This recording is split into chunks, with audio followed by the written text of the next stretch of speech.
कैसे हैं आप सभी। Good evening to all. कल का हमारा लेक्चर पहला लेक्चर था। आई होप आप लोगों को लेक्चर समझ में आया होगा और जो भी हमारे डाउट सेशन है वो हम लोग डाउट सेशन आज भी लेंगे और लेक्चर के बाद एंड में भी हम लोग डाउट सेशन लेंगे। तो सभी को good evening. Good evening to all, जितने लोग हैं सभी को गुड इवनिंग। ठीक है, आज बहुत सारी चीजें हम लोग बात करने वाले हैं, लेकिन सबसे पहले हम लोग जो बात करेंगे, सबसे पहले हम लोग जो आज बात करने वाले हैं, इसमें मैं आपको बता दूं कि आज हम लोग दो चीजों के बारे में बात करने वाले हैं। एक तो हम लोग बात करने वाले हैं किसके बारे में, एक हम लोग बात करने वाले हैं जो हमारा इंटरनल स्ट्रक्चर है, उसमें जो सोर्सेज है वो कौन कौन से सोर्सेज है उसमें हम लोग बात करने वाले हैं। ठीक है, इसको थोड़ा कॉन्ट्रास्ट देख लीजिए। ठीक है, तो वो हम लोग यहां बात करने वाले हैं। तो मैं आपको बता दे रहा हूं कि आज हमारा जो रहेगा सेशन में, तो सेशन में हम लोग क्या कवर करेंगे। तो आज के सेशन में हम लोग कवर करने वाले हैं दो इंपॉर्टेंट चीजें। एक तो हम लोग बात करने वाले हैं कुछ पॉइंट्स हमारे इंटरनल स्ट्रक्चर के बचे हुए हैं, इंटरनल स्ट्रक्चर के, वो इंटरनल स्ट्रक्चर के आज हम लोग पॉइंट्स कवर करेंगे।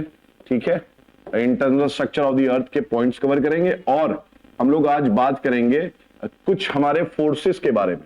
ठीक है, कुछ हमारे जियोमॉर्फिक आप कह सकते हो प्रोसेसेस के बारे में जो हमारे अर्थ पे चल रहे हैं। ठीक है, जियोमॉर्फिक प्रोसेसेस के बारे में। तो दो चीजें हम लोग करेंगे। सबसे पहले कल हम लोग ने बात करी थी, कल आप लोगों ने याद होगा कल हम लोग ने बात करी थी। कल हम लोग अगर बात करेंगे तो हम लोग ने बेसिकली समझ लिया था कि हमारा अर्थ का जो क्रस्ट है वो अर्थ का क्रस्ट कैसा है, सबसे पहले ये समझा था। उसके बाद हमने अर्थ के क्रस्ट के बाद ये समझा था कि यहां पर 100 किलोमीटर तक अर्थ के क्रस्ट के बाद जो है वो क्या था, लिथोस्फेयर था। और ये लिथोस्फेयर जो था, ये हमने बात करी थी कि लिथोस्फेयर, ठीक है, लिथोस्फेयर जो है ये बहुत ही ब्रिटल और सॉलिड होता है, हमने ये बात करी थी। और ये भी बताया था कि इसके नीचे जस्ट आपका 400 किलोमीटर तक, 400 किलोमीटर तक इसके नीचे आपका एक और जोन मिलता है जिसको हम बोलते हैं एस्थेनोस्फेयर। क्या बोलते हैं? एस्थेनोस्फेयर बोलते हैं। ये भी हमने यहां पर बात करी थी कि यहां पर आपको जो है एस्थेनोस्फेयर मिल रहा है। और एस्थेनोस्फेयर वो रेंज, वो चीज है जहां पर आपको मैग्मा चेंबर मिलता है। और ये मैग्मा चेंबर क्यों मिलता है, तो हम लोगों ने बात करी थी यहां पर रेडियो एक्टिव एलिमेंट्स आपको मिलते हैं। इसके बाद हम लोगों ने देखा था कि ये हमारा जो 700 किलोमीटर तक आपका जो बचा हुआ पार्ट है, इसको हम लोग क्रस्ट के नीचे, ये पहला हमारा था कॉन्टिनेंटल क्रस्ट। ठीक है, ये हम लोग ने बात करी ही थी। और फिर हम लोग ने बात करी थी यहां पर ओशियानिक क्रस्ट के बारे में। ठीक है, हम लोग ने बात करी थी किसके बारे में? ओशियानिक क्रस्ट के बारे में बात करी थी। यहां पर हम लोग ने चीजों को अच्छी तरीके से समझा था कि जो हमारा कॉन्टिनेंटल क्रस्ट है ये हमारा ग्रेनाइट से बना हुआ है, which is lighter and less dense. और यहां पर ओशियानिक क्रस्ट जो हमारा है ये बेसॉल्ट से बना हुआ है। किससे बना हुआ है? बेसॉल्ट से बना हुआ है। ठीक है, ये चीज हमने समझी थी। दूसरी चीज यहां पर आपको क्या समझाया था मैंने? यहां पर मैंने आपको बताया था कि ये जो है हमारा क्या है, अपर मेंटल है। ठीक है, इसको हम लोग बोलते हैं क्या, अपर मेंटल या आउटर मेंटल बोलते हैं। और यहां से लेके 2900 किलोमीटर तक, ठीक है, ये वाला जो रेंज है इसको हम बोलते हैं लोअर मेंटल। ठीक है, इसको क्या बोलते हैं? लोअर मेंटल बोलते हैं। ठीक है, क्रस्ट के बारे में मैंने आपको बताया था कि इसका कंट्रीब्यूशन अर्थ के वॉल्यूम के बारे में अगर देखेंगे तो वॉल्यूम में लगभग 0.5 से लेके 1% का कंट्रीब्यूशन है, मास में लेस देन 1% है। मेंटल के बारे में बात करेंगे तो 83% ये वॉल्यूम हमारा क्या है, अर्थ का कैप्चर करता है। यहां पर इसके बाद हमने बताया था कि आपको 6371 किलोमीटर तक आपको जो मिलता है दैट इज कोर। और कोर को भी हमने बांटा था किसमें? कोर को भी हम लोग ने दो पार्ट्स में बांटा था। एक हमारा कोर जो था उसको हम लोग ने बोला था आउटर कोर। एक कोर जो हमारा था this was what, outer core, ये हमारा आउटर कोर था।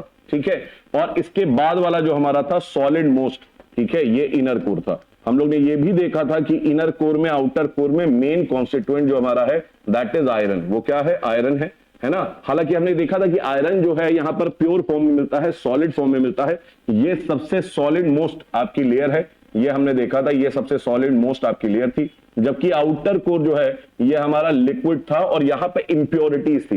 यहां पर क्या था? इंप्योरिटीज थी।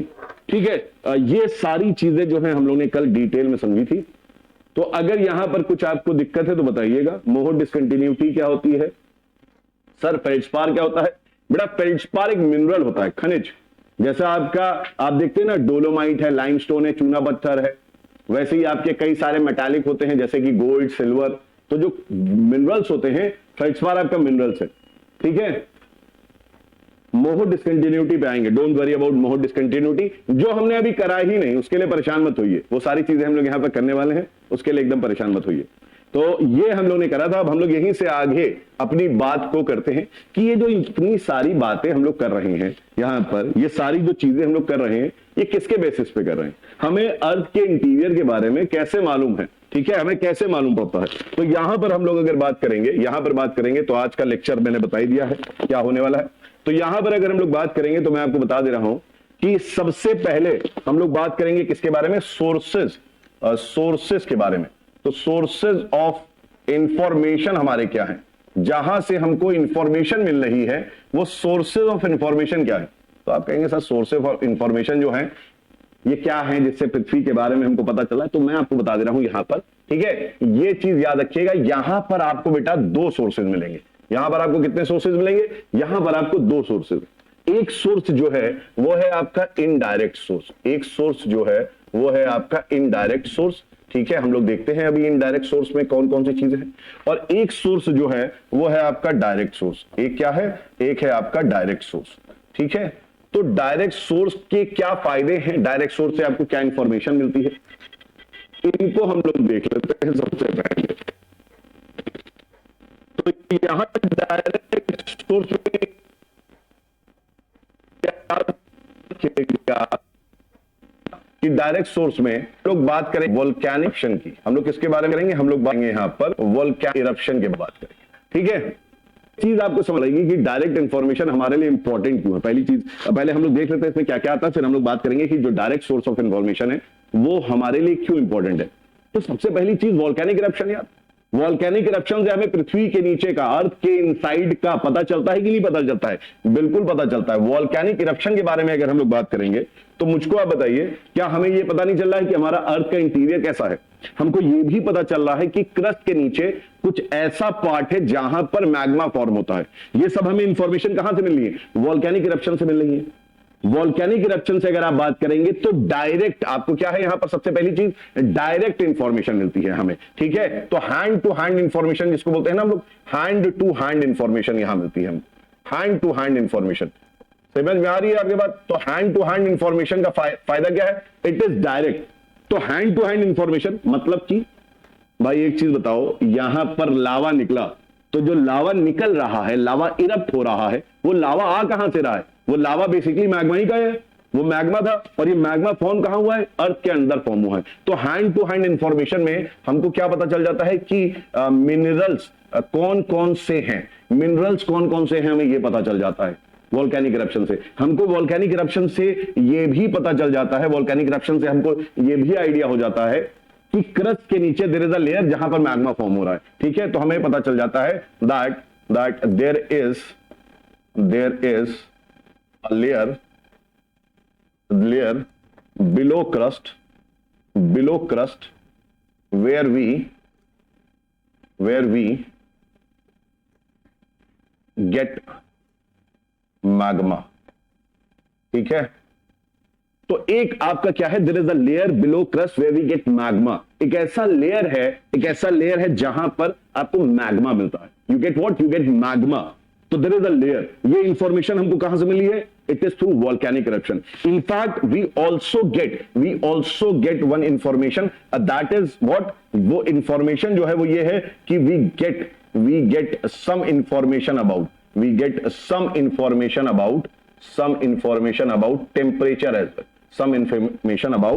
टेम्परेचर एज वेल, ठीक है। तो यहां पर आपका क्या है, आप याद रखिएगा कि आपको टेम्परेचर के बारे में भी पता चल रहा है, ठीक है। तो यहां पर आपको ये चीज याद रखनी है कि we are getting the information about the temperature. Why we are getting the information? Magma जो आ रहा है लावा की तरह, ठीक है, तो उसकी प्रॉपर्टीज को हम पढ़ लेते हैं। वो प्रॉपर्टीज कैसे पढ़ते हैं? तो बहुत सारे साइंटिस्ट हैं जो कि डेंसिटी, प्रेशर, टेम्परेचर का रिसर्च करते हैं और उनके बेसिस पे वो ये बता देते हैं कि ये मैग्मा जहां से आ रहा है वहां टेम्परेचर कितना होगा, उसकी डेप्थ कितनी होगी। तो हमें बेसिकली क्या होता है, हमें चीजें पता चल जाती है वोल्केनिक इरप्शन से। ये हैंड टू हैंड इंफॉर्मेशन। सबसे बड़ी बात क्या है? ये हैंड टू हैंड इंफॉर्मेशन है। इसमें आपको कोई अजम्पशन नहीं लगाना है। जो आपने देखा लावा निकल रहा है, लावा के बेसिस पे आपने सारी इंफॉर्मेशन दे दी, तो इसमें कुछ हमें दिक्कत ही नहीं होने वाली है, क्योंकि लावा हमें देख रहे हैं, अपने हाथों से देख रहे हैं, ठीक है। अब यहां पर अगर हम लोग बात करें यहां पर, तो सेकंड अगर हम लोग बात करेंगे सेकंड, तो सेकंड हमारा सोर्स क्या हो सकता है? सेकंड जो हमारा डायरेक्ट सोर्स है, ठीक है, अगर हम लोग बात करें किसके बारे में, डायरेक्ट सोर्स के बारे में, तो आप कह सकते हैं drilling and mining, drilling and mining, ठीक है। तो दूसरी चीज क्या है यहां पर आपकी, कि आपको ड्रिलिंग और माइनिंग जो है, ड्रिलिंग और माइनिंग, वहां से भी डायरेक्ट इंफॉर्मेशन मिल जाती है। आप सीधे ड्रिल करते हैं, आपके ऑयल ड्रिल्स होते हैं, है ना, आपके ऑयल ड्रिल्स होते हैं, आपके माइंस होते हैं, तो उसमें आप बेसिकली क्या कर रहे हैं, आप क्रस्ट को तोड़ रहे हैं, और क्रस्ट को तोड़ करके आप कहां जा रहे हैं, you are going inside the earth, तो वहां से डायरेक्ट इंफॉर्मेशन मिल रही है ना आपको, डायरेक्ट इंफॉर्मेशन मिल रही है हमारा क्रस्ट कैसा बना हुआ है। तो ड्रिलिंग और जो आप कह सकते हैं माइनिंग से हमें इंफॉर्मेशन कौन सी मिल रही है, we get the information about, we get the information, the information about, the information about, the information about the upper part, about the upper part, about the upper part of the crust, ठीक है। तो जो crust का upper part है उसके बारे में भी इंफॉर्मेशन हमें मिल जाती है, कहां से, ड्रिलिंग और माइनिंग से मिल जाती है। तो ये हमारे क्या है, ये डायरेक्ट सोर्सेज है बेटा, ठीक है, ये हमारे क्या है, ये हमारे डायरेक्ट सोर्सेज हैं, इनको हम डायरेक्ट सोर्स बोलते हैं, ठीक है। डीप ड्रिल ओशन जिसको हम बोलते हैं, वो भी क्या है, डायरेक्ट सोर्स है आपका, ठीक। तो ये जो है आपके क्या है, डायरेक्ट सोर्सेज, जिससे हमें इंफॉर्मेशन मिल रही है। अब यहां पर आपको एक चीज समझनी पड़ेगी कि what are the positives of direct sources, positives of direct sources. अगर हमसे कोई पूछे कि यहां पर आपके पॉजिटिव क्या है, कि आपको क्या इंफॉर्मेशन जो है वो डायरेक्ट इंफॉर्मेशन आपको यहां पर मिल रही है, डायरेक्ट सोर्सेज से क्या फायदा है, तो आप पहला क्या बोलेंगे, आप सबसे पहली चीज बोलेंगे कि it is hand to hand information, है ना, ये क्या है, हैंड टू हैंड इंफॉर्मेशन है। मतलब कि आप क्या कह सकते हैं, मतलब इसका ये है कि ऑथेंटिसिटी डेटा में है ना, तो 100% ऑथेंटिसिटी रहेगी यहां, ऑथेंटिसिटी जो है वो क्या रहेगी आपकी, 100%।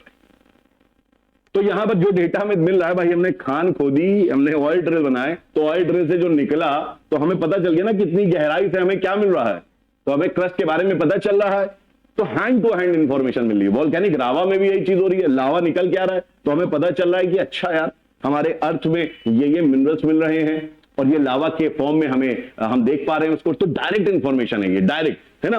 अब ये चीज समझो यहां पर, दूसरा हम जो है इसको पॉजिटिव इसका क्या है, डायरेक्ट सोर्सेज को हम यूज करते हैं as an evidence.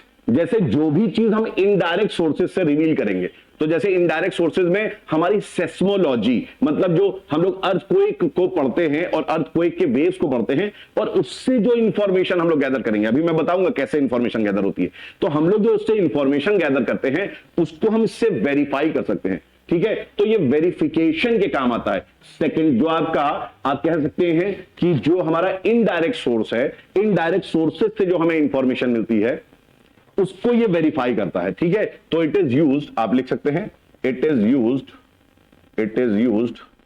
As a verification tool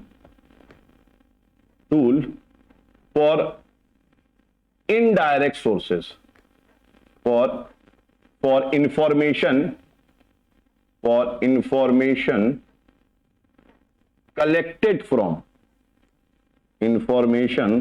collected from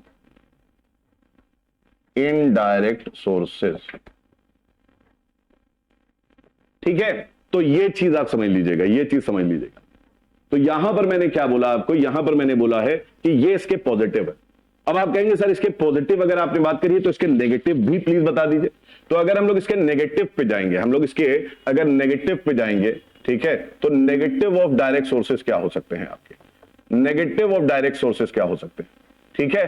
तो आप यहां पर लिख सकते हैं क्या, सबसे पहला इंफॉर्मेशन क्या होगा आपका, लिमिटेड इंफॉर्मेशन, ठीक है। तो आप कहेंगे सर लिमिटेड इंफॉर्मेशन, अच्छा एक चीज बताओ, अर्थ के सेंटर तक हम लोग कितनी है डेप्थ, 6371 किलोमीटर, कितना है 6371 किलोमीटर जो है वो अर्थ की हमारी क्या है, वो अर्थ की आपकी डेप्थ है। और हमें यहां पर जो इंफॉर्मेशन मिल रही है, जैसे फॉर एग्जाम्पल फ्रॉम वॉल्केनोज या from volcanic eruption, from volcanic eruption, from volcanic eruption we get the information, we get the information about the interior, about the interior for maximum 400 kilometres. भाई यही तो एस्ट्रोनॉस्फेयर है, 100 से 400 किलोमीटर्स के बीच की ही information तो maximum मिल पाएगी हमको। इससे ज्यादा क्या हमको इंफॉर्मेशन मिल रही है? We are not getting any information beyond 400 kilometres. Direct sources से जो हमें इंफॉर्मेशन मिल रही है वो लिमिटेड है, उसकी गहराई कितनी है? 400 किलोमीटर तक ही है, उससे ज्यादा हमें इंफॉर्मेशन नहीं मिल सकती है। तो वॉल्केनिक इरप्शन से भी जो हमको इंफॉर्मेशन मिली है वो मैक्सिमम कितनी है? वो मैक्सिमम हमें 400 किलोमीटर मिल रही है ना। यहां पर इनफैक्ट लिख सकते हो, यहां पर आप लिख सकते हैं इन ड्रिलिंग, फ्रॉम ड्रिलिंग, ये ऐसे लिख लो है ना, 400 किलोमीटर। और यहां पर मैं इसे दूसरा पॉइंट बना दे रहा हूं, इसको तुम लोग दूसरा पॉइंट लिख लो। For example information from drilling and mining is up to the depth of 16 kilometers maximum। तो यहां पर हमको इंफॉर्मेशन जो मिल रही है, नेगेटिव यही है कि हमें बहुत ही लिमिटेड इंफॉर्मेशन मिल रही है। हमें क्या है? लिमिटेड इंफॉर्मेशन मिल रही है। इंफॉर्मेशन तो मिल रही है लेकिन लिमिटेड इंफॉर्मेशन मिल रही है। तो ये हमारे क्या है? ये हमारे कुछ डायरेक्ट सोर्सेज है। ये क्या है? ये कुछ हमारे डायरेक्ट सोर्सेज है। ठीक है, अब हम लोग बात करते हैं यहां पर किसके बारे में? अब हम लोग बात करते हैं यहां पर इनडायरेक्ट सोर्सेज के बारे में। इनडायरेक्ट, और इनडायरेक्ट में हम लोग सबसे पहले बात करेंगे जो सबसे इंपॉर्टेंट आपका इनडायरेक्ट सोर्स है। ठीक है, यहां पर हम लोग बात करने जा रहे हैं इनडायरेक्ट सोर्सेज के बारे में। ठीक है, सॉरी, इनडायरेक्ट सोर्सेज के बारे में बात करने जा रहे हैं। तो हेडिंग ऐसे आप डाल लो, इनडायरेक्ट सोर्सेज। ठीक है, ये हमारा इनडायरेक्ट सोर्सेज है। और इनडायरेक्ट सोर्सेज में हमारा जो मेन आप कह सकते हैं मेन हमारा सोर्स है, and that is what? That is seismology. ये क्या है? सेस्मोलॉजी है। ठीक है, सेस्मोलॉजी। सेस्मोलॉजी जो है दो वर्ड से बना है, सेस्मिक प्लस लोगस से बना है। ठीक है, तो ये जो वर्ड आपका देख रहे हैं आप, ये किससे बना है? तो ये याद रखिएगा, सेस्मिक प्लस लोगस से बना हुआ है। ठीक है, सेस्मिक मतलब होता है आपका क्या? Seismic waves, seismic waves. और सेस्मिक वेव्स मतलब होती हैं आपकी वेव्स जो कि अर्थक्वेक के टाइम पे आपके निकलती हैं। ठीक है, उनको सेस्मिक वेव्स बोलते हैं। और लोगस का मतलब आप जानते ही हैं, टू स्टडी। लोगस का मतलब क्या होता है? It is to study.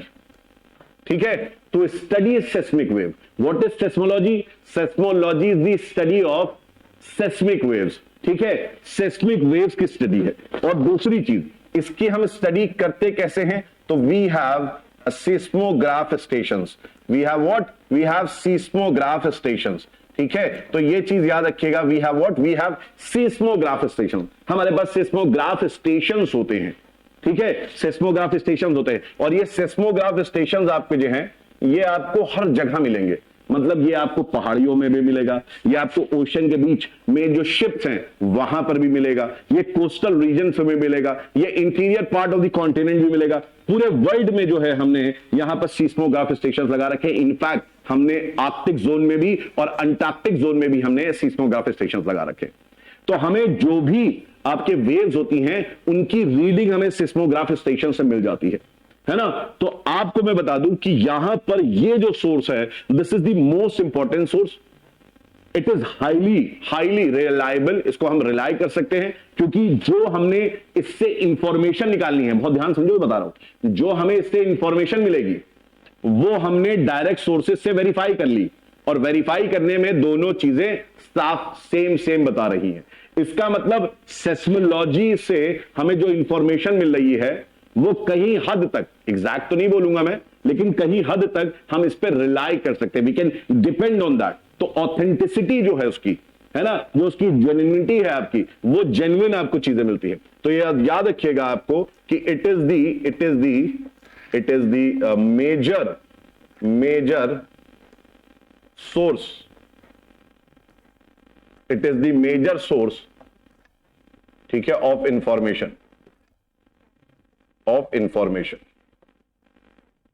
ठीक है, it is the major source of information. तो ये चीज याद रखिएगा।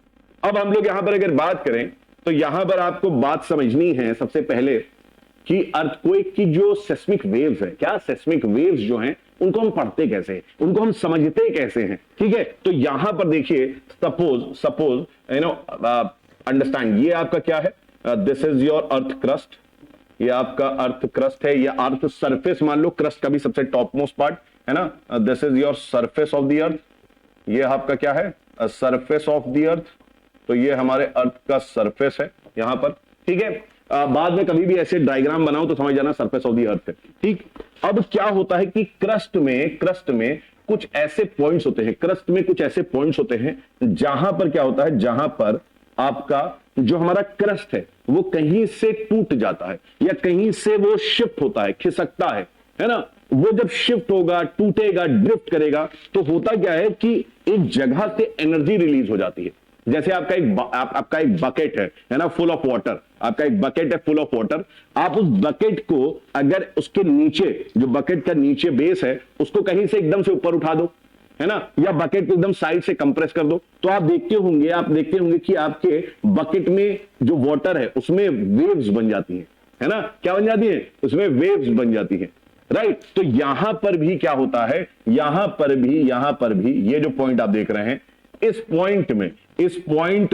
पॉइंट से आपकी एक वेव जनरेट होती है, जहां से आपकी वेव जनरेट होती है, जहां से आपका वेव निकलता है, या आप कह सकते हैं जहां से आपका अर्थक्वेक आता है, जहां पे आपका अर्थक्वेक आता है, उस पॉइंट को हम बोलते हैं क्या, फोकस। उस पॉइंट को हम बोलते हैं फोकस, याद रखिएगा, ठीक है। अर्थक्वेक जहां से आता है उसको क्या बोलते हैं, उसको हम फोकस बोलते हैं। तो मैं लिख सकता हूं यहां पर मैं लिख सकता हूं what, it is the origin, it is the origin of earthquake, it is the origin of earthquake, ये earthquake का origin है, it is the origin of earthquake, ठीक है। focus is the place where the earthquake takes, मतलब evolves, ठीक है। अब यहां पर क्या है, इसके 90 डिग्री पे जो चीज होगी, अब यहां से वेव निकलेंगी और वेव जो है, ये वेव हिट करेगी सबसे पहले कहां पर, जो सबसे नियरेस्ट प्लेस होगी। अब एक चीज बताओ, क्या मैं यहां पर ये कह सकता हूं कि ये वाली जो प्लेस है ये नियरेस्ट है, या मैं क्या ये कह सकता हूं कि ये वाली जो प्लेस है वो नियरेस्ट है, नहीं। सबसे जो नियरेस्ट प्लेस होगी ना, वो सरफेस और फोकस के बीच में एक परपेंडिकुलर की तरह होगी, परपेंडिकुलर की तरह। भाई सबसे पास कौन सी होगी, जो राइट एंगल पे होगी, ठीक है। तो ये जो प्लेस है, ये प्लेस, ठीक है, इस प्लेस को हम बोलते हैं क्या, इस प्लेस को हम बोलते हैं जहां पर हमारा सबसे पहले वेव आके टकराता है, इस प्लेस को हम बोलते हैं एपीसेंटर।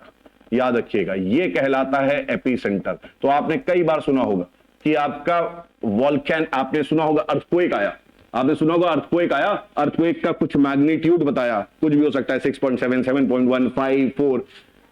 एपीसेंटर उसका आपने सुना काठमांडू में, एपीसेंटर अफगानिस्तान, एपीसेंटर अरुणाचल प्रदेश, तिब्बत। तो जो एपीसेंटर है, एपीसेंटर जब भी अब आप सुने तो याद रखिएगा, एपीसेंटर पे भूकंप ओरिजिनेट नहीं होता है, एपीसेंटर से सीधे नीचे चले जाएंगे तो there is a place called focus. यहां पर आपका जो शॉर्टेस्ट डिस्टेंस है, यहां पर आपका क्या हो जाएगा, यहां से आपका भूकंप ओरिजिनेट, मतलब अर्थक्वेक आपका निकलेगा, और यहां पे अर्थक्वेक से निकलती है वेव्स। अब आप सोच रहे होंगे सर इसकी डेप्थ कितनी होगी, दिमाग में बहुत सारी चीजें चलनी होंगी। तो इसकी जो डेप्थ है ना, ये वैरी कर सकती है, इसकी डेप्थ जो है वैरी कर सकती है। ये डेप्थ आपको 30 किलोमीटर पे भी मिल सकता है, ये डेप्थ आपको 120 किलोमीटर पे भी मिल सकती है, ये डेप्थ आपको उससे नीचे भी मिल सकती है।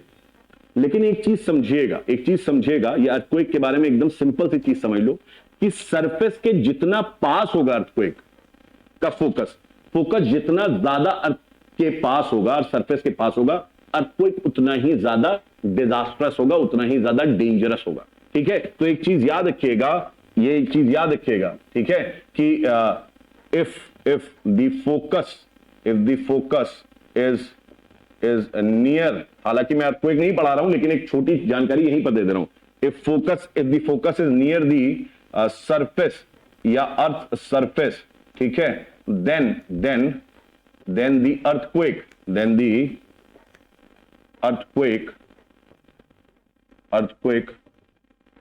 will be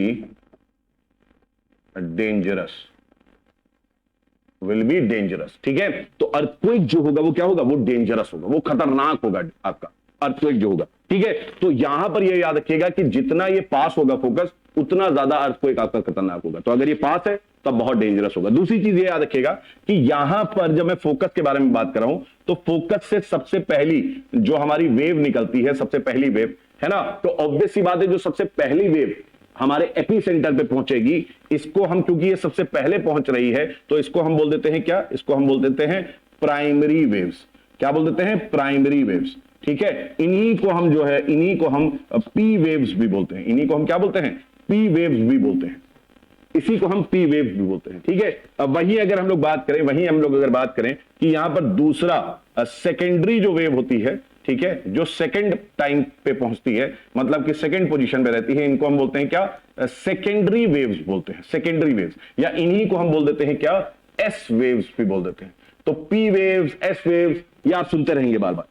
तो यहां पर चीज याद रखिएगा कि ये जो पी वेव है और सेकेंडरी वेव है, ये दोनों अर्थ के अंदर चल रही है, ये दोनों अर्थ के अंदर चल रही है, इसलिए इनको हम बोलते हैं बॉडी वेव्स, इसलिए इनको हम क्या बोलते हैं, बॉडी वेव्स बोलते हैं, ठीक है। ये चीज आपको थोड़ा सा समझना है। और जब ये एपी सेंटर पे हिट करता है, तो एपी सेंटर पे भी आपकी वेव्स चलती हैं, एपी सेंटर पे भी आपकी वेव्स चलती हैं, और इन वेव्स को हम बोलते हैं क्या, सरफेस वेव्स बोलते हैं, क्योंकि ये सरफेस पे चलती हैं, ये अर्थ के अंदर नहीं चलती हैं, सरफेस वेव चलती हैं।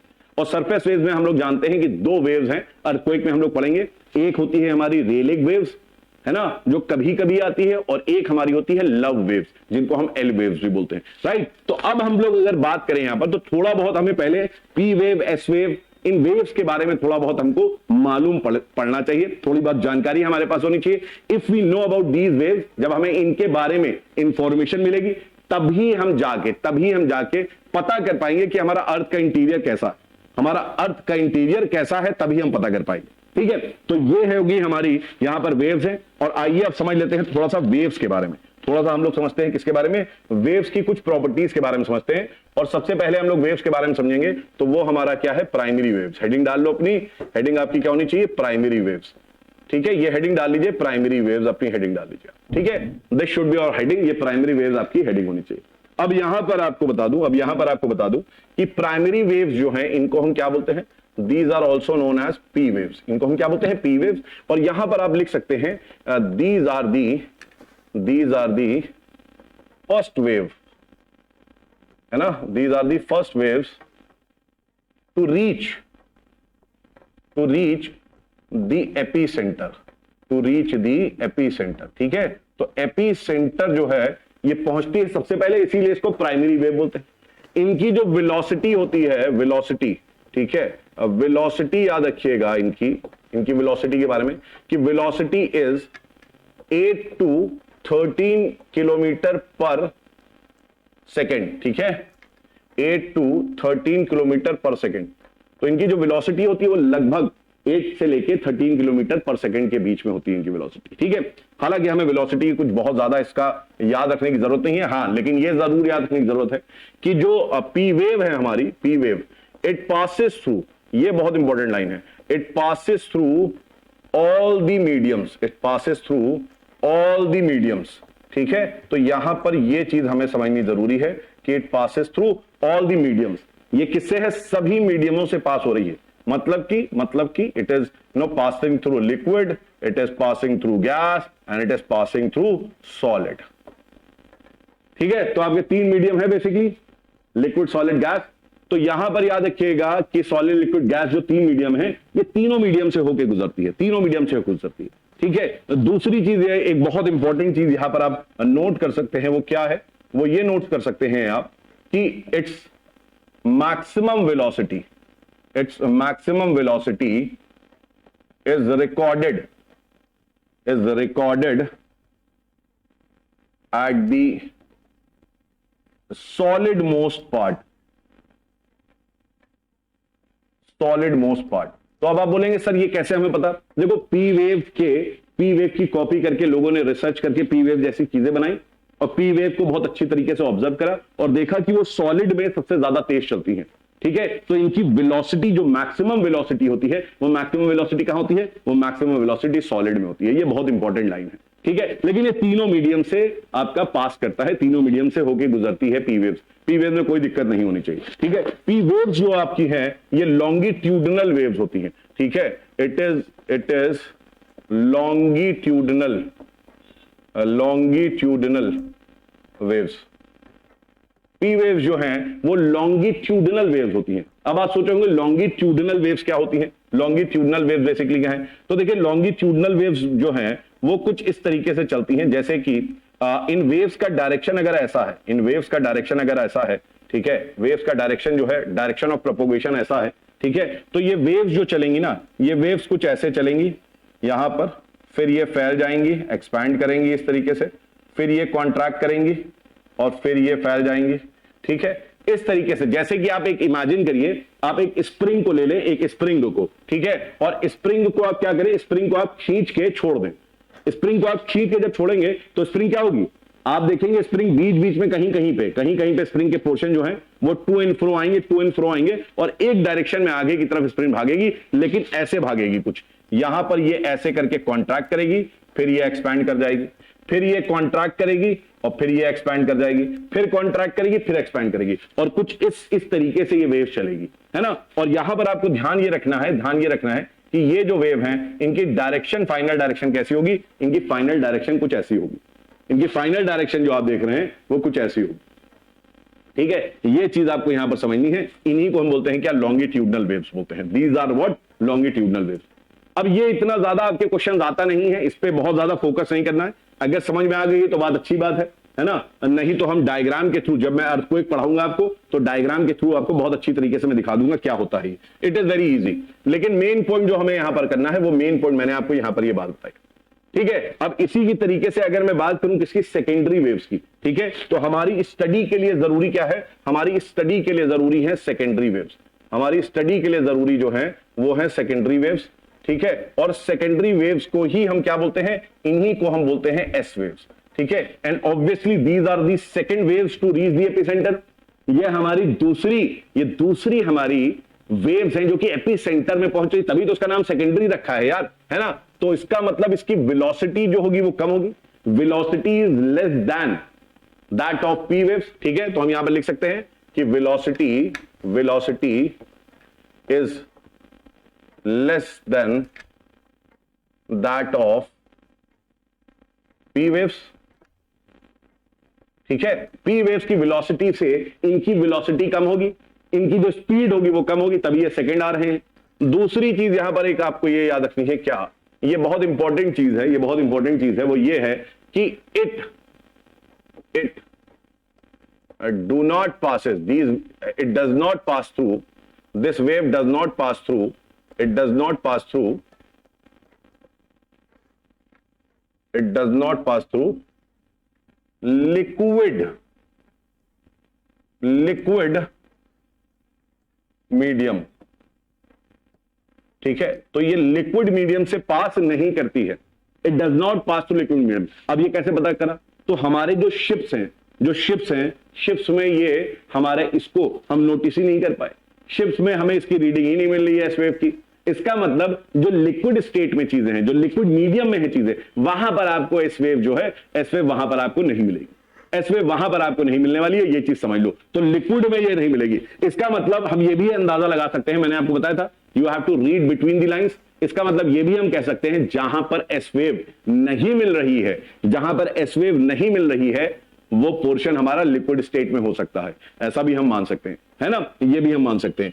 अब दूसरी चीज याद रखिएगा कि एक बस आपको इंफॉर्मेशन के लिए बता दूं, दीज आर ट्रांसवर्स वेव। ठीक है, दीज आर ट्रांसवर्स वेव। ठीक है, ट्रांसवर्स वेव्स। ठीक है, तो ये जो वेव्स होती हैं ये कैसी वेव्स होती हैं? ये ट्रांसवर्स वेव्स होती हैं। अब आप बोलेंगे सर ट्रांसवर्स वेव्स क्या होती हैं? तो मैं आपको बता दूं कि ये जो वेव्स है ना, ये बेसिकली वेव्स कैसे चल रही हैं, ये बेसिकली वेव्स कैसे चल रही हैं, ये इस डायरेक्शन में तो अपना वेव फॉर्म कर ही रही हैं, लेकिन इनको हम अगर देखेंगे तो ये इस तरीके से भी अपना वेव बना रही हैं। तो वेव अपने आप में भी बन रहा है ऐसे, और इनकी डायरेक्शन ऐसे भी बन रही है। ठीक है, तो ये आपका क्या है, ये आपका, जैसे कि आप एक तरीके से कह सकते हैं, आपने बांध दी, एक रस्सी को बांध दिया, आपने एक रस्सी को बांधा है ना एक जगह से, और आपने रस्सी को ऐसे झटका दिया। तो रस्सी में आपने झटका दिया तो क्या होगा, रस्सी में जब आप झटका देंगे तो आपकी मोशन कैसा हो जाएगा, आपका मोशन कुछ इस तरीके से होगा। आपने रस्सी को झटका दिया, डायरेक्शन इसकी कैसे थी, रस्सी में डायरेक्शन वेव की कैसे जाएगी, इस तरीके से। रस्सी में आपने झटका दिया तो वेव यूं यूं बन के आगे जाएंगी, है ना, लेकिन डायरेक्शन तो सीधे जा रही है। लेकिन आपने देखा यहां पर हो क्या रहा है कि यहां पर जो इसके मॉलिक्यूल्स हैं वो इस तरीके से परपेंडिकुलर पड़ रहे हैं, है ना, तो ये यूं यूं घूम के जा रही है ना। इसको हम लोग बाद में जब वेव्स करेंगे तो डिटेल में पढ़ेंगे, लेकिन बहुत ही सिंपल है। एक रस्सी जैसे आपकी वेव चलती है वैसे ही ये रस्सी की तरह चल रहा है। इसको बस ऐसे समझ लो, एक रस्सी को दीवार से बांध दिया और आपने झटका दिया तो कैसे वेव ट्रैवल करती है ना। तो वेव बेसिकली क्या है, मॉलिक्यूल्स अपनी जगह पे रहते हैं। ऐसा तो है नहीं रस्सी आगे चली जाती है कूद के, नहीं, रस्सी अपनी जगह पे रहती है। रस्सी तुमने हाथ से झटका, तुमने क्या करा, मॉलिक्यूल्स को सीधे सीधे, है ना, तुमने वहां पर जो है सीधे सीधे आपने क्या करा, खड़ा 90 डिग्री पे आपने उसको हिलाया। वेव जा रही है क्या, सीधे, और ये इसके 90 डिग्री पे लग रहा है, तो वेव सीधे जा रही है, वो 90 डिग्री पे लग रहा है रस्सी में। ठीक है, तो ये कुछ ऐसे चलती है। खैर इसका बहुत ज्यादा रोल हमारा नहीं है। अब आते हैं हम, जो ये इंफॉर्मेशन हमने आपको दी, आप कहेंगे सर जो आपकी इंफॉर्मेशन वो तो बताइए, है ना, हम लोग तो तड़प रहे हैं कि कब ये डिसकंटिन्यूटी आएगा। डिसकंटिन्यूटी पे हम लोग बात करते हैं। तो यहां पर हम लोग देखते हैं, यहां पर देखते हैं सबसे पहले दो हम लोग यहां पर अर्थ बना लेते हैं, दो अर्थ। ठीक है, अपने दो अर्थ बनाते हैं। एक अर्थ अपना है इस तरीके से हमने बना लिया, ठीक है, एक और अर्थ हमने यहां पर बना लिया, ठीक है, हो सकता है कोई बड़ा हो कोई छोटा हो, लेट इट बी। ठीक है, अब यहां पर हमने कहा we will understand what P waves, तो हमने यहां पर देखा, हम यहां पर क्या देख रहे हैं, पी वेव्स को देखने की कोशिश करेंगे, पी वेव्स को देखने की, और यहां पर हम लोग देखने की कोशिश करेंगे एस वेव को, कि ये कैसे ट्रैवल करते हैं, ये कैसे ट्रैवल करती है। अब मैं आपको बता दूं कि ये जो आपकी वेव्स हैं, ये वेव्स हमारी रिफ्रैक्ट कर जाती हैं। देखो अब आपको ये भी समझा देता हूं, मैं ये भी समझा देता हूं कॉन्सेप्ट। यहां पर मान लीजिए हमारा क्या है, दिस इज आवर कोर, ये हमारा कोर है, ठीक है। यहां पर हम मान लेते हैं कि दिस इज आवर कोर, ये हमारा कोर है, ठीक है, दिस इज आवर कोर, ये हमारा कोर है, ठीक। अब यहां पर आप एक चीज समझिएगा, सपोज यहां पर क्या है, यहां पर हमारा आपका फोकस है, यहां पर आपका क्या है, अर्थ के अंदर यहां पर फोकस है, ये अर्थ के अंदर है, ये अर्थ की सरफेस है ना। आप अगर अर्थ को देखोगे ऐसे, तो यहां से लेके 0 डिग्री से लेके यहां तक 180 डिग्री होता है। इधर पूरा आपका 180 डिग्री, एक तरफ पूरा 180 डिग्री, और दूसरी तरफ भी आपका पूरा 180 डिग्री, है ना। तो आप अगर अर्थ को देखेंगे तो आप यहां से लेके इधर पीछे चले जाएंगे तो 180 है, और इधर से इधर चले जाएंगे तो 180 है। अब यहां से सपोज अगर आपकी वेव्स यहां से ओरिजिनेट होती हैं, तो ये वेव्स ट्रैवल कैसे करती हैं, है ना, ये पी वेव है, ये पी वेव ट्रैवल कैसे करती है। तो हम देखते हैं कि पी वेव जो है, पी वेव इस तरीके से एक रिफ्रैक्टेड पाथ फॉलो कर रही है। पी वेव जो है वो इस तरीके से एक रिफ्रैक्टेड पाथ आपका फॉलो कर रही है, इस तरीके से, है ना। तो हमने देखा पी वेव के बारे में, पी वेव को हमने जब देखा तो देखा ये पी वेव सीधे ना चल के वो कुछ इस तरीके से घूम के हमारे सरफेस पे आ रही है, वो कुछ इस तरह हमारे घूम के सरफेस पे आ रही है, ठीक है, इस तरीके से रिफ्रैक्ट कर रही है ना, ये रिफ्रैक्ट कर रही है। दूसरी चीज यहां पर कि ये पी वेव जो है, पी वेव ये हमारे कोर में भी जाती है, और कोर में भी जाके ये रिफ्रैक्ट करती है और अपना डायरेक्शन को थोड़ा बहुत बदल लेती है। ये इस तरीके से जाती है, ये इस तरीके से ट्रैवल कर रही है। तो पी वेव की अब अगर ट्रैवल देखेंगे, पी वेव हमारे कैसे चल रहा है, अर्थ के नीचे कैसे चल रहा है, तो ये रिफ्रैक्टेड, इसको चलना कैसे चाहिए था यार, अगर ये यहां से चल रहा था तो इसको सीधा चलना चाहिए था, इस तरीके से, है ना, लेकिन ये इस तरीके से सीधा नहीं चला, ये इस तरीके से क्या हुआ, सीधा नहीं चला, ये रिफ्रैक्टेड चला। इसका मतलब समझ रहे हो, इसका मतलब ये है कि यहां पे डेंसिटी डिफरेंस है।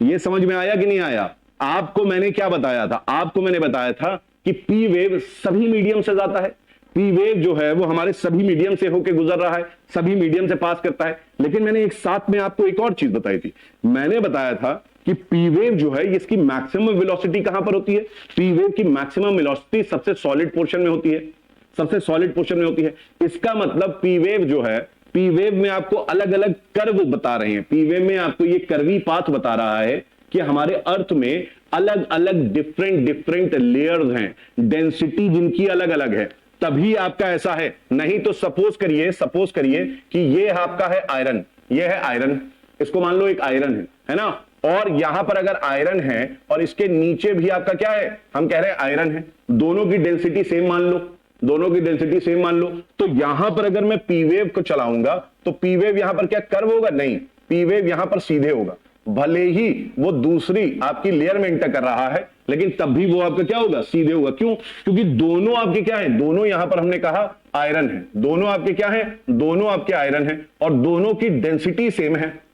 तो अगर डेंसिटी सेम होगी तो ये कर्वी पाथ आपको नहीं मिलेगा, पी वेव एकदम अपना सीधा रास्ता तय कर लेगी। लेकिन ये कर्वी पाथ ये बताता है, कर्वी पाथ ये बताता है कि हमारे अर्थ में क्या है, हमारे अर्थ में अलग अलग डेंसिटी वाली लेयर्स हैं। ठीक है, तो ये पहली इंफॉर्मेशन हमें बहुत सॉलिड मिलती है किससे, पी वेव से। ठीक है, तो मैं पी वेव से यहां पर एक इधर इस तरफ मैं आपको एक और यहां पर बना दे रहा हूं, अभी हम लोग उसमें चलेंगे फिर से। इंफॉर्मेशन फ्रॉम पी वेव्स, है ना, इंफॉर्मेशन फ्रॉम पी वेव्स। ठीक है, तो हम लोग देखेंगे सारी इंफॉर्मेशन जो इंपॉर्टेंट इंफॉर्मेशन है वो हमें क्या मिलती है। तो पहली इंफॉर्मेशन हमें क्या मिली, तो यहां पर पहली इंफॉर्मेशन हम बता सकते हैं कि the curvy path of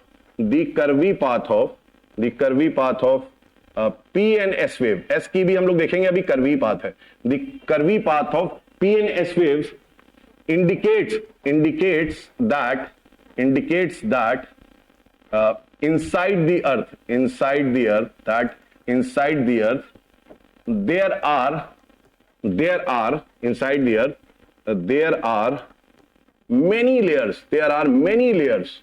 there are many layers of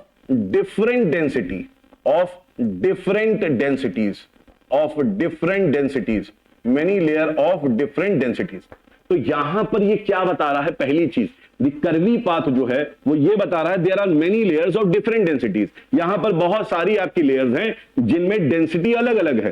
ठीक है, तो ये बहुत ही इंपॉर्टेंट चीज है कि यहां पर हमारी लेयर है, यहां पर हमारी क्या मिलती है, लेयर मिलती है।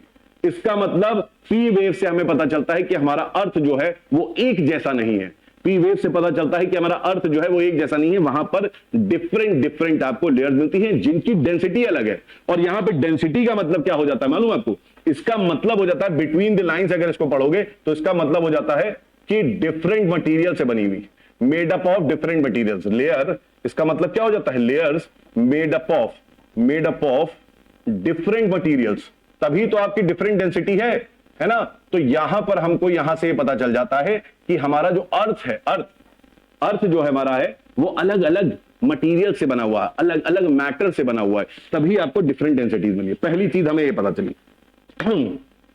चलिए अब हम आपको बताते हैं यहां पर कुछ और चीजें, कुछ आपको ऐसी चीजें बताते हैं, रहस्यमयी चीजें जो अभी तक सुलझाई नहीं गई हैं सही से।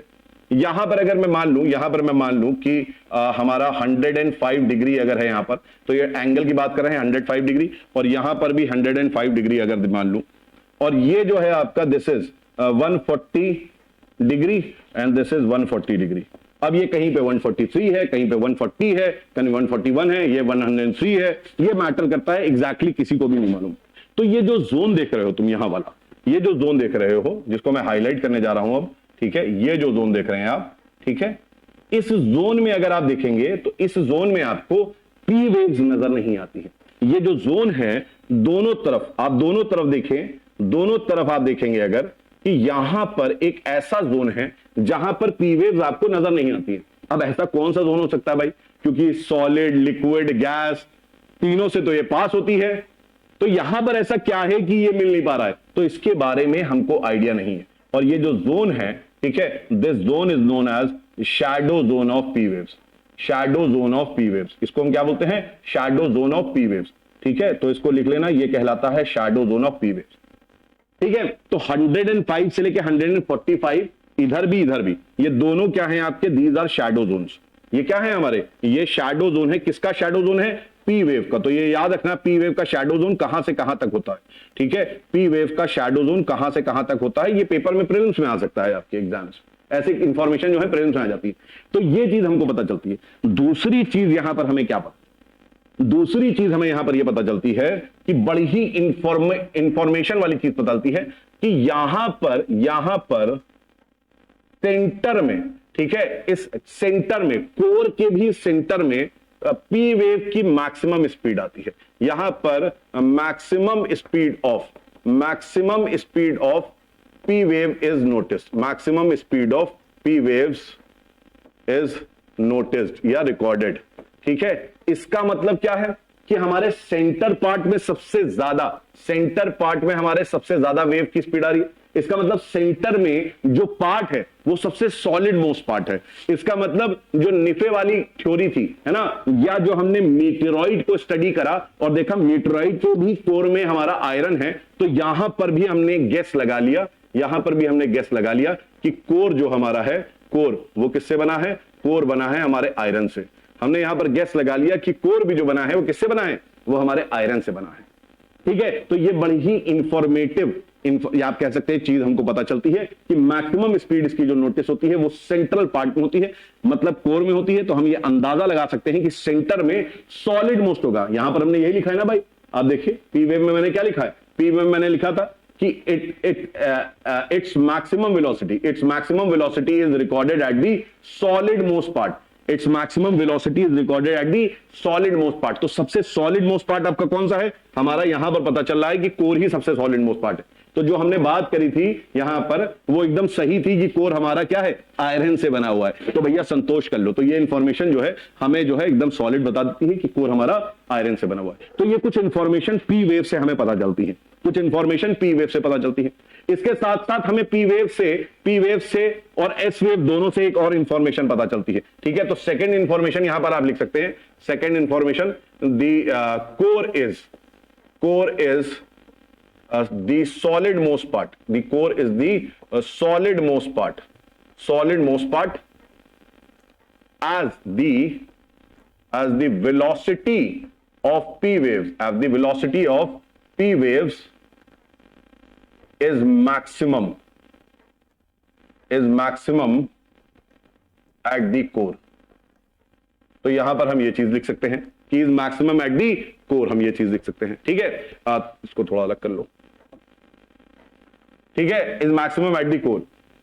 तीसरी चीज हमें क्या पता चलती है? तीसरी चीज हमें यहां पर पता चलती है कि अच्छा, तीसरी चीज के बारे में हम बाद में आएंगे, पहले अब एस वेव पे आते हैं, है ना। अब एस वेव पे आते हैं, तब तीसरी चीज पे आएंगे।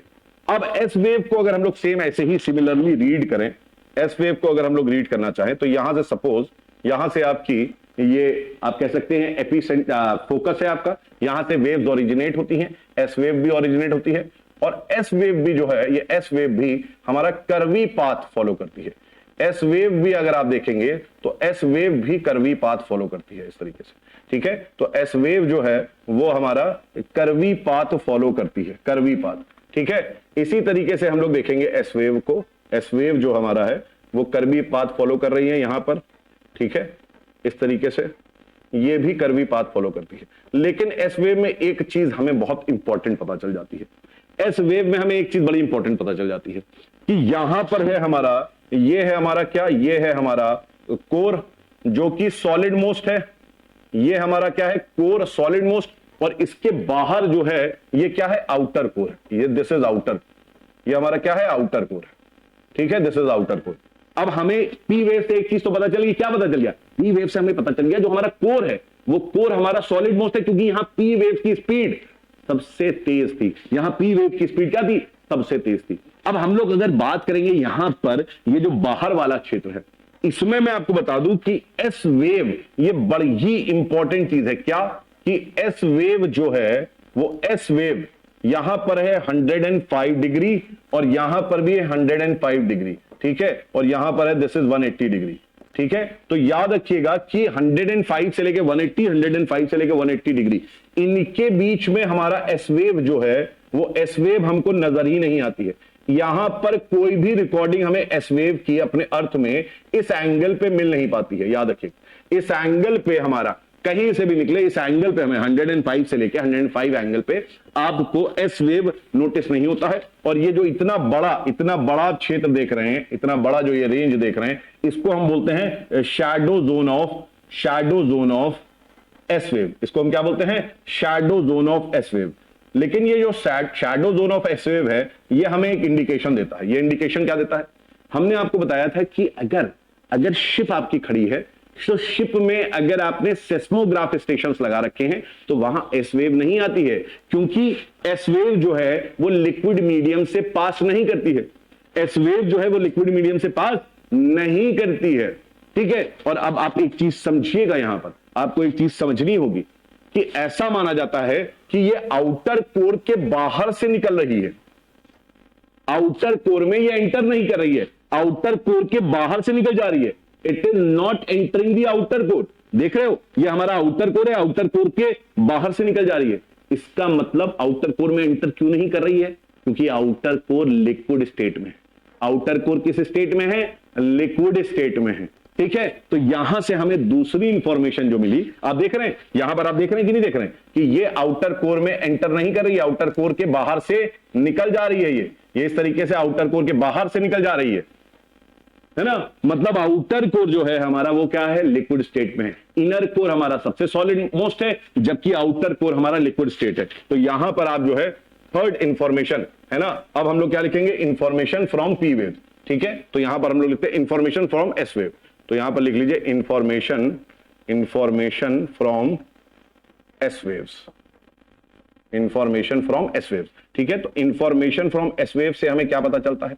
हमें इंफॉर्मेशन फ्रॉम एस वेव से यह पता चलता है, बहुत इंपॉर्टेंट इंफॉर्मेशन, कि यहां पर लिख लीजिए आप पहला, S waves do not enter the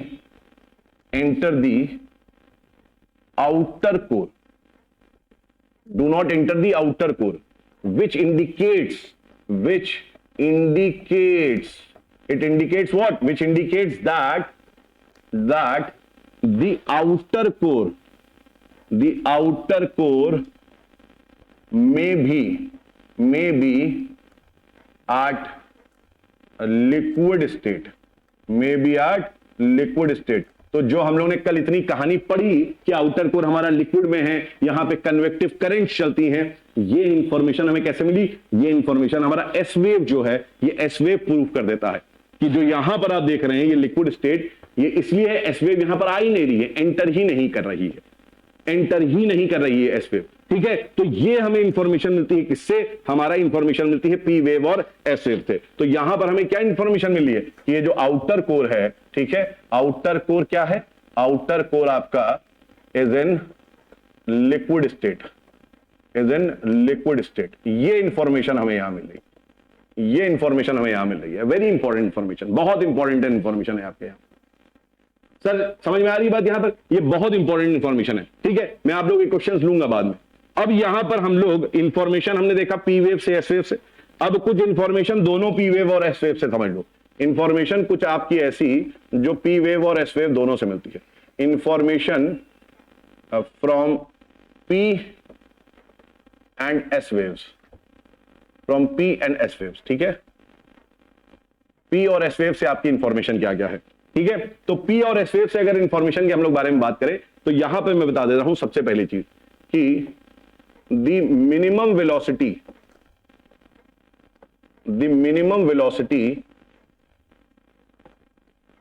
of P and S waves are recorded at the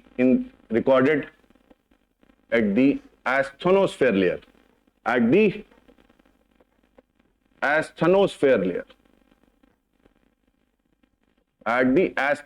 layer, ठीक है। तो यहां पर कहा गया है जो हमारी पी और एस वेव की वेलोसिटी है, पी और एस वेव की वेलोसिटी जो है ये हमारी सबसे कम कहां पर है? ये पी और एस वेव की वेलोसिटी जो है हमारी सबसे कम है एस्थेनोस्फेयर में। अब मैंने आपको एक चीज बताई थी, क्या? कि जो आपका अर्थ है, अर्थ में गैसीय मतलब कि गैशियस स्टेट में कोई भी चीज है नहीं, वहां पर लिक्विड और सॉलिड स्टेट में ही है चीजें अभी फिलहाल, क्योंकि इतना ज्यादा प्रेशर है कि कोई भी चीज आपकी जो है गैशियस स्टेट में रह नहीं पाएगी। इतना ज्यादा प्रेशर है कि वो या तो लिक्विड में होगी या वो सॉलिड में होगी, ज्यादातर तो सॉलिड में होगी, लिक्विड में कम होगी, है ना। तो यहां पर ये बता रहा है, पहली चीज तो ये बता रहा है कि यहां पर मिनिमम वेलोसिटी किसकी? पी वेव की और एस वेव की। और मैंने आपको बताया था पी वेव और एस वेव जो है इनकी मिनिमम वेलोसिटी कहां पर होती है? इनकी मिनिमल वेलोसिटी ऐसे सब्सटेंस में होती है जो कि बहुत सॉलिड नहीं होता है ना। अगर सॉलिड होता, जैसे आयरन हमारा कोर में सॉलिड था, तो वहां पी वेव की स्पीड बहुत तेज थी, वहां पर पी वेव की स्पीड मैक्सिमम थी, तभी तो हमने पता करा कि अच्छा हाँ यार कोर हमारा जो है वो कोर क्या है, वो कोर हमारा आयरन का बना हुआ है ना। तो सर यही बात तो मैं कह रहा हूं, यही बात कह रहा हूं कि ये प्रूव करता है ना, ये क्या बताता है, ये this thing, this indicates, it indicates what, it indicates that asthenosphere, it indicates that asthenosphere is semi solid, is semi solid। तो आप कहेंगे सर ये क्या बात कर रहे हैं आप, एस्थेनोस्फेयर जो है ये आपने यहां पर स्पीड आपकी कम हो रही है तो इसको सेमी सॉलिड क्यों बोल रहे हैं, इसको सर आप लिक्विड क्यों नहीं बोल दे रहे हैं, ये तो लिक्विड होना चाहिए सर, अगर यहां स्पीड कम हो रही है तो आप इसको सेमी सॉलिड क्यों बोल रहे हैं। तो ये याद रखिएगा, ये याद रखिएगा, यहीं पर नोट करके लिख लो, यहीं पर नोट करके लिख लो, ठीक है। Asthenosphere is not liquid,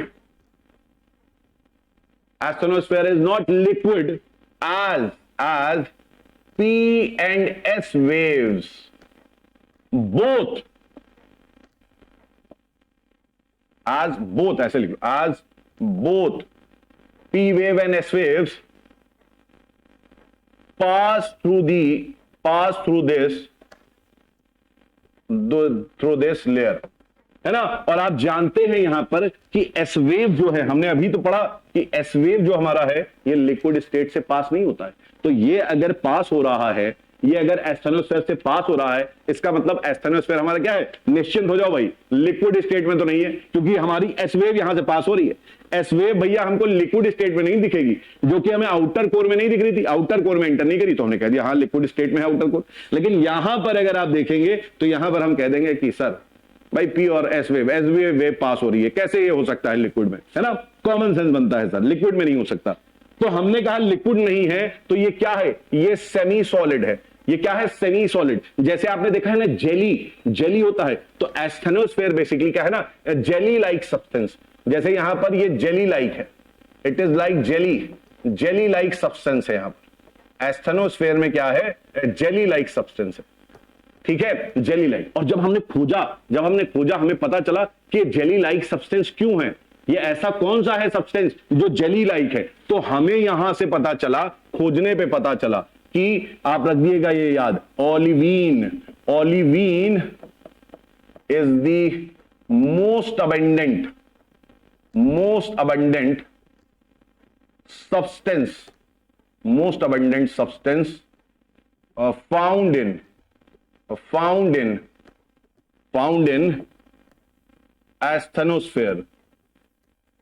in asthenosphere, तो याद रखिएगा एस्थेनोस्फेयर में सरकार आपको सबसे ज्यादा ओलिवीन मिल रहा है, और ओलिवीन जो है वो क्या कर रहा है, वो इसको जेली लाइक स्ट्रक्चर दे रहा है।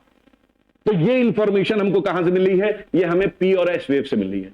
इसका मतलब क्या है कि अगर पी वेव की स्पीड कहीं कम हुई और एकदम से कहीं बढ़ जाती है या एकदम से कम होती है, पी वेव की स्पीड या एस वेव की स्पीड, अगर इन वेव की स्पीड कम या ज्यादा होती है, तो हम ये समझ लेते हैं कि वहां पर दूसरी लेयर आ गई है। भाई ऐसा ही तो होगा, आप मुझे बताइए, इसमें कोई रॉकेट साइंस तो है नहीं, इसमें कोई रॉकेट साइंस है क्या। आप सपोज करिए ये है हमारा क्या, ऐसे मैं एग्जांपल के तौर पे बता रहा हूं, यहां पर है हमारा लाइमस्टोन, है ना, लाइमस्टोन, चूना पत्थर जिसको हम बोलते हैं लाइमस्टोन, है ना, चूने पत्थर की रॉक है।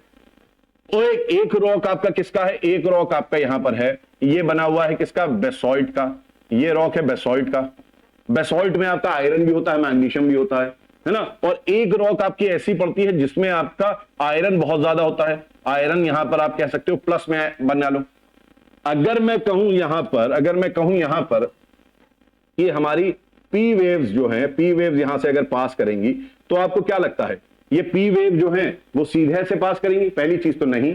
दूसरी चीज क्या, इनकी स्पीड अलग नहीं होगी। तो हम देखेंगे कि पी वेव की स्पीड कहां पर मैक्सिमम होगी, इसकी स्पीड मैक्सिमम देखेंगे कि जहां पर आयरन है आपका, यहां पर मैक्सिमम होगी।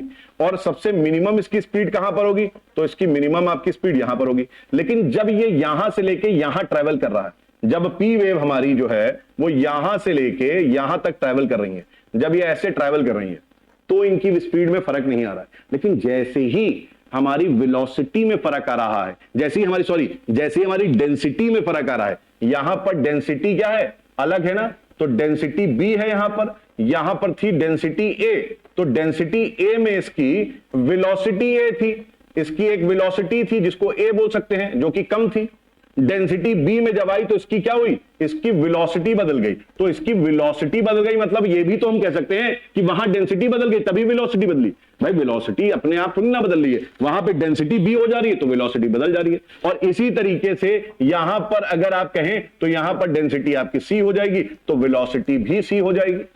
और पता चल रहा है यहां वेलोसिटी सबसे तेज हो गई है, तो हमने कह दिया भाई ये वाला जो पोर्शन है ना, यहां पे आयरन होगा, सबसे सॉलिड पार्ट होगा। तो पी वेव से हमें, पी वेव की वेलोसिटी के ब्रेक से, वेलोसिटी के डिफरेंस से हमें क्या पता चल रहा है कि नई नई आपकी लेयर्स आ रही हैं। क्या आ रही हैं, नई नई लेयर्स आ रही हैं। और दोस्तों इन्हीं को हम बोलते हैं क्या, इसी को हम बोलते हैं कॉन्सेप्ट ऑफ डिसकंटिन्यूटी।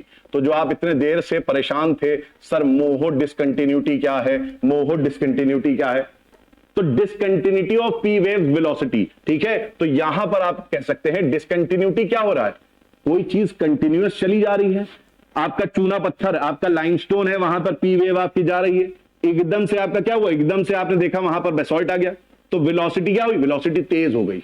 जैसे ही जहां पर जिस पॉइंट पे वो कंटिन्यूअस वेलोसिटी डिसकंटिन्यू हुई, उस लाइन को हमने क्या बोल दिया, डिसकंटिन्यूटी बोल दिया, है ना। तो यहां पर हम क्या बोल सकते हैं, it is the line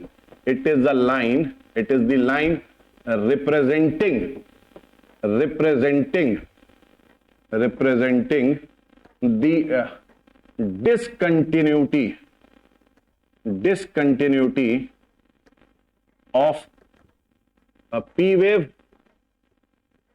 or density of a layer। ठीक है, तो ये क्या रिप्रेजेंट कर रहा है, तो ये जो लाइन देख रहे हो ना, ये जो लाइन यहां पर दिख रही है आपकी, ये लाइन, दिस लाइन, ये लाइन हमारी क्या हो जाएगी, ये डिसकंटिन्यूटी हो जाएगी। ये जो लाइन यहां पर आप देख रहे हैं, ये लाइन क्या हो जाएगी बेटा, ये लाइन कहलाएगी आपकी डिसकंटिन्यूटी। मतलब कि ये वो लाइन है जिसके ऊपर, ये वो लाइन है जिसके ऊपर एक अलग डिफरेंट डेंसिटी वाला पार्ट है और इसके नीचे एक अलग डिफरेंट डेंसिटी वाला पार्ट है। तो डिसकंटिन्यूटी वो लाइन है जिसके ऊपर अलग डेंसिटी और नीचे अलग डेंसिटी वाली लेयर होती है। तो इसको हम लोग यहां पर ऐसे भी लिख सकते हैं, इन अदर वर्ड्स, है ना, इसको हम लोग ऐसे भी कर सकते हैं, in other words it is a line above and below which there are two different density, two different layers